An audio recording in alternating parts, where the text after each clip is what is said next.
Welcome back to your favorite channel, Yoleno TV. Today we'd like to go through a story about Queen Elizabeth, popularly known as Elizabeth Windsor. There is a letter that has been circulating from MALEMA, and this was a protest letter and its EFF statement on the death of Queen Elizabeth. Allow me to take you through the details of this letter. This is what MALEMA said. The economic freedom fighters note the death of Elizabeth Alexandra Mary Windsor, the Queen of the United Kingdom, and the ceremonial head of state of several countries that were colonized by the United Kingdom. Elizabeth ascended to the throne in 1952, reigning for 70 years as a head of an institution built up, sustained, and living off a brutal legacy of dehumanization of millions of people across the world. The letter goes further and says, "We do not mourn the death of Elizabeth because to us her death is a reminder of a very tragic period in this country and Africa's history. Britain, under the leadership of the royal family, took over control of this territory that would become South Africa in 1795 from Batavian control, and took permanent control of the territory in 1806. From that moment onwards, native people of this land have never known peace, nor have they ever enjoyed the fruits of the riches of this land, riches which were and still are utilized for the enrichment of the British royal family and those who look like them." The letter goes further and says, from 1811, when Sir John Cradock declared war against Umakosa in the Zululand, in what is now known as the Eastern Cape up, until 1906, when the British crushed the Bambathan Rebellion, our interaction with the Britain under the leadership of the British royal family has been one of pain and suffering, of death and dispossession, and of dehumanization of African people. We remember how Zele died in the aftermath of the Fifth Frontier War, how King Hetzer was killed like a dog on the 11th of May 1835 during the Sixth Frontier War, and had his body mutilated and he said taken to Britain as a trophy.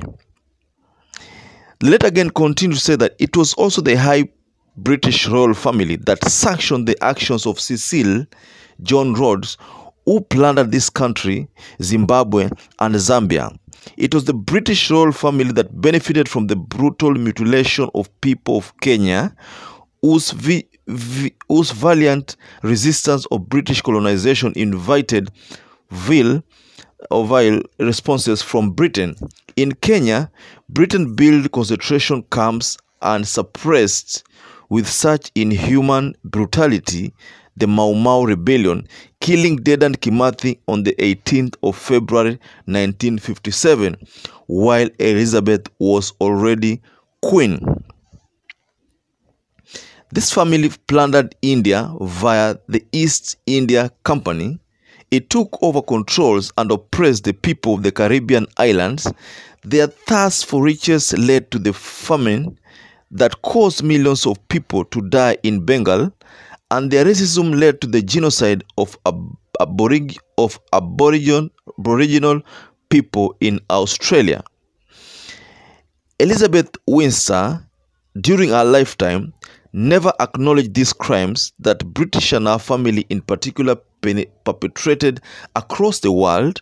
In fact, she was a proud flag bearer of these atrocities because during her reign, When the people of Yemen rose to protest against British colonization in 1963, Elizabeth ordered a brutal suppression on that uprising.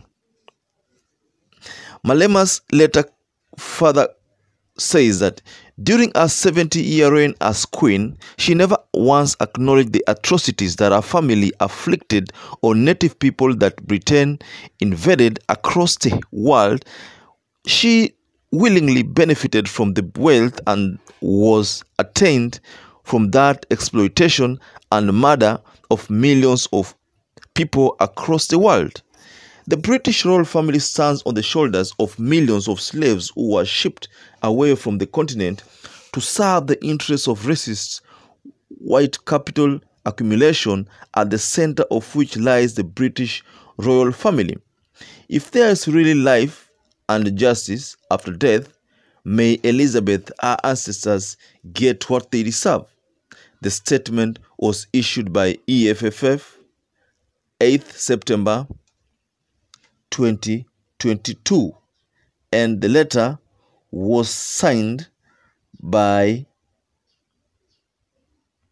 Economic Freedom Fighters, Sinoa Thambo. That is the national spokesperson, and the number is there. Ladies and gentlemen,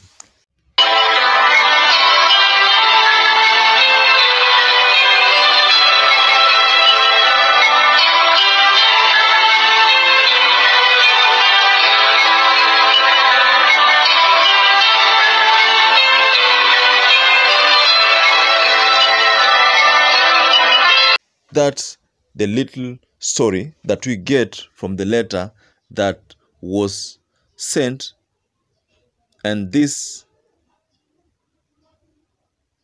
is what Julius Malema conveyed to the people through that letter. Economic Freedom Fighters, that's the reference. Ladies and gentlemen, we are not to analyze on this, but we may wish that Elizabeth Windsor's soul, may her soul rest in peace. Until we meet again, I'd like to urge you to subscribe to our channel, to hit the notification bell, so that every time we upload videos like this ones, you will always become the first person to get notified. Until we meet again, I'd like to say stay safe.